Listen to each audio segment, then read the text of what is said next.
Today I'm here with legendary pastry chef François Payard. If you have a sweet tooth, you may remember his restaurant Payard in New York City. Now he is on the North Fork with his amazing restaurant, Southold Social. Hello, chef. How are you? This is so great. Look at these beautiful pies. Yes. Now you come from a long line of pastry chefs. Your father, your grandfather. Can you tell me about that? Yes, my dad used to have a store for 55 years, was my grandpa before. But you know, pastry in France is different. We can cook and we can bake at the same time because we do a lot of catering. I always was loving, to be in the kitchen, but my dad pushed me to be a pastry chef because my brother was a pastry chef. So you are at your dad's home and then you go to Paris and you work in a Michelin star restaurant. What was that like? I left my home very early because I heard my brother was better than me. I know it was a big challenge. And I decided to work in the restaurant because I think it was more fun. It was pastry is, I don't say it's boring, but it's production. Working in the restaurant is more like an excitement. Sometimes people get tired of it, but I still love it. And so then from Paris, how did you get to New York?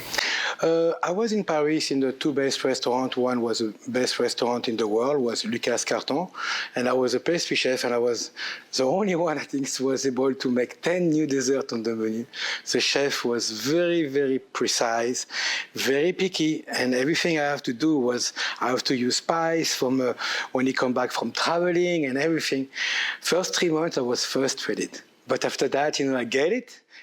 I tried to get it, and I was able to make 10 desserts. And after, Daniel asked me to come with Jacques Torres to come to Le Cirque, and I come to Le Cirque, and after I moved to Le Bernardin, and I have a lot of fun in Le Bernardin. And after Daniel opened his place, and it took me back. But then from Danielle, you decided that you wanted to open your own restaurant.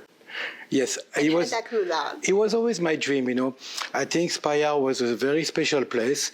Daniel was my partner, and I have a pastry shop in the front, and it was very, very busy. Sometimes I went crazy. And it was a restaurant, and I have an incredible chef who was Philippe Bertineau at the time. And, everybody was talking too much about the sweet, but the chef was very, very good too. And pretty much, we have this for like good run for 12 and a half years, the time we have the lease. And everybody used to love the place. The design was great. It was like a place in New York City, but you feel like you're in Paris. It was so beautiful. It was one of my favorite restaurants. And it was a place that you could go a lot. It wasn't only for special occasions. I think that's one of the things that made it so special. I have a lady, from the bank. She was coming for breakfast. She picked up her breakfast. She come back for lunch. And at dinner, she come with her husband. Because the place was casual, it was affordable, and I used to play on word with people. I always say, if you have nothing in your refrigerator, why don't you come to us? And that's what we all did.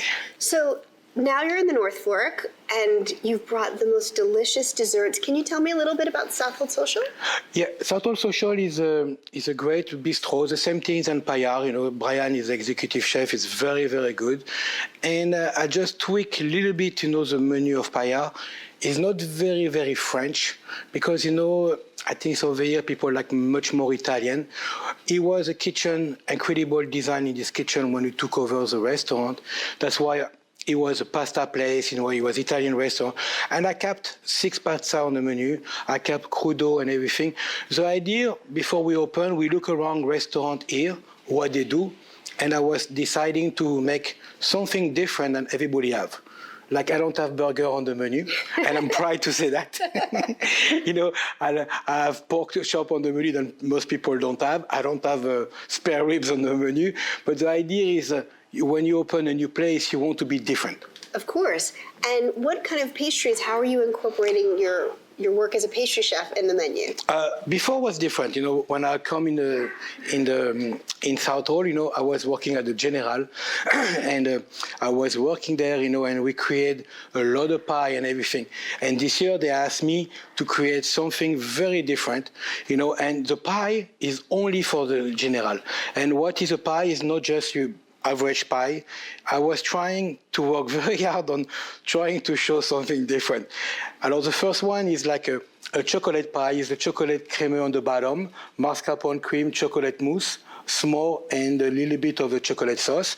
This one, it looks like your average pumpkin pie, but it's not. It's a cheesecake pumpkin, and on the bottom is a little bit of a sponge with a pumpkin sponge, like a muffin on the bottom.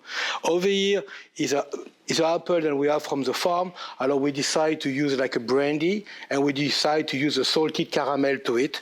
And over here, the idea was to have a pancake. Is a pancake with banana, is a banana pancake or banana cake, whatever you said. Salted caramel, banana mousse with nutmeg, and a caramel glaze. It looks a little bit dark because the caramel is cooked to perfection. And the idea, I will disappoint so many people maybe, but it's not pecan pie, it's not pumpkin pie. I did that all my life that I'm here, and I want to create this time for the General something different. This pie, do not confuse, they're only available at the General, not at the Southold Social. Can I ask a secret? Yes. What is the secret to the perfect crust? The crust, first, most people, they don't do like us. Every crust, a part bake. Most of the time, people take a crust, they have a lot of fruit, and they have sometimes too much liquid. What's happening? The bottom of the pie gets soggy. Right. Alors, that's not bad. For the apple, imagine we take the apple, we have this machine to cut the apple in 10 wedges or whatever. We put a little bit brown sugar, a little bit of flour, a little bit of raisins, a little bit of brandy, and we cook them once in the oven for an hour at 350. And now, overnight, we let them cool off, and the next day, we pre-cook the pie, and after we dump them inside the pie and we put the crumble. Now, when you eat the pie, you will see later on, when you cut the pie, you really have a slice of heaven, not a slice of pie, underbaked. And French people, they are very difficult about the crust. And sometimes we cook the crust a little bit more because what's better about the flavor of the crust and the butter than if the dough is too soggy. The dough is the most important thing into the pie. That is an amazing trick, and I'm going to have to try that. Okay. Maybe we need a new cookbook. No. A pie cookbook. I will think about it. Well, I am so excited to taste it. Alors over here we have a tart shell. We have the little bit of a what do you call that? It's like almost like a pumpkin. It's a mix between a pancake and a muffin. And after we have the cheesecake with pumpkin. I don't put too much spice on the cheesecake because I want to taste the pumpkin. And on the top we have a little bit of mascarpone cream, squash, and little pumpkin seed. If you like to taste. I'm ready.